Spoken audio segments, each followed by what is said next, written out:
अरे हिरन भाई कहाँ से आए हो तुम? अरे मित्र, मैं बगल के जंगल से आया हूँ। अच्छा, फिर तो तुम हमारे जंगल में नए हो। आपका इस जंगल में स्वागत है। धन्यवाद कौवे भैया, धन्यवाद। अरे हिरन भाई, क्या तुम मुझसे दोस्ती करोगे? इस जंगल में मेरा कोई भी दोस्त नहीं है। क्यों नहीं कौवे भैया, मैं आपसे ज़रूर दोस्ती करूँगा। कौवे और हिरन की दोस्ती हो जाती है। वह जहाँ भी जाते एक साथ जाते और जहाँ भी घूमते साथ साथ घूमते। एक दिन उन दोनों के ऊपर लोमड़ी की नज़र पड़ी। अरे कितना स्वादिष्ट हिरन है, ये हरी हरी घास खाता है। मेरा तो दिल करता है कि मैं इसका शिकार करूं और इसको खा जाऊं। फिर एक दिन कौवा और हिरन आपस में बात कर रहे थे। मन ही मन ललचा रहा था कि कैसे मैं हिरन का शिकार करूं। एक दिन कौवा किसी काम से कहीं गया हुआ था और उस दिन हिरन अकेला था। मौका देखते ही लोमड़ी कौवे के पास गई। अरे नमस्कार हिरन भाई, कैसे हैं आप? मैं तो ठीक हूँ, तुम बताओ तुम कैसी हो? मैं अच्छी हूँ। मैं आपके जंगल में ही एक गुफा के पास रहती हूँ। क्या आप मेरे साथ दोस्ती करेंगे? अरे नहीं नहीं लोमड़ी, मैं किसी भी अनजान जानवर से दोस्ती नहीं करता। जिसके बारे में मैं जानता हूँ सिर्फ मैं उसी से दोस्ती करता हूँ।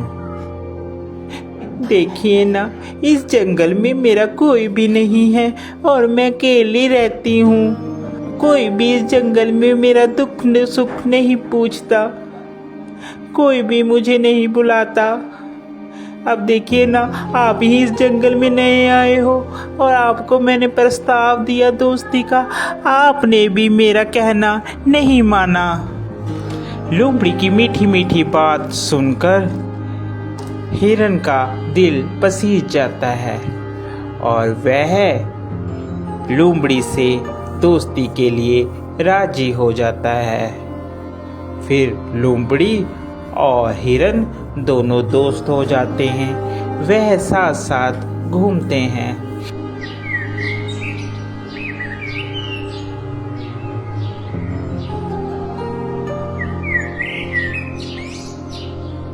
अभी हिरन मित्र, एक बात बोलूं, मुझे जंगल में एक जगह मालूम है जहाँ पर बहुत सारा तुम्हारे लिए खाना है। वहाँ पर तुम जी भरकर और पेट भरकर खाना खाना, वहाँ पर कोई भी रोक टोक नहीं है।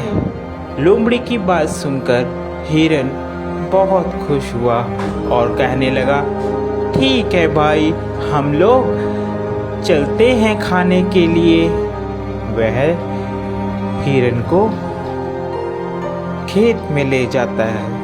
अरे वाह, इतना सारा खाना! धन्यवाद भाई, तुम एक अच्छे मित्र हो जिसने मुझे इतना अच्छा खाना मुहैया करवाया। आज के बाद तुम मेरे सच्चे मित्र हो।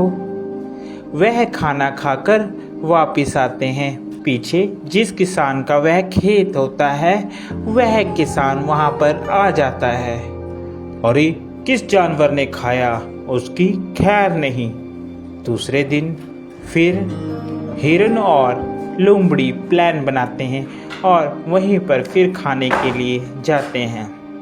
अरे इस हिरन को क्या पता, मैं इसे यहाँ पर इसलिए लाती हूँ कि ये खा खा कर मोटी हो जाए, फिर इसके बाद तो इसको मैंने ही खाना है। फिर किसान खेत में आता है और वह जाल लगाकर चले जाता है। प्लान के मुताबिक जब हिरन और लोमड़ी खेत में आते हैं तो हिरन उसमें फंस जाता है, जिसके बाद वह चिल्लाने लगता है, बचाओ, मुझे बचाओ, कोई है, कोई मुझे बचाओ। उसकी बात सुनकर वहाँ पर कौवा आता है और कौवा हिरन से कहता है, मित्र, मैंने कहा था ये लोमड़ी सही नहीं है, तुम इससे मित्रता मत करो, मगर तुमने फिर भी इससे मित्रता की। वह हिरन को बताता है कि कैसे तुमने किसान से बचना है। वह हिरन को कहता है, मित्र, तुम जब वह किसान आएगा तो आप मरने की एक्टिंग करना, जिससे उसे लगेगा कि तुम मर गए हो, और वह जाल खोलेगा और तुम भाग लेना। मैं तुम्हें बैठकर टोंट मारूंगा, जिससे उसे लगेगा कि मर गया हूँ। ठीक है कौवे मित्र, जैसा तुम कहोगे मैं वैसा ही करूँगा। उसके बाद वहाँ किसान आता है और हिरन वैसे ही करता है। किसान को लगता है कि हिरन मर गया है। जैसे ही वह जाल खोलता है, हिरन वहाँ से भाग जाता है।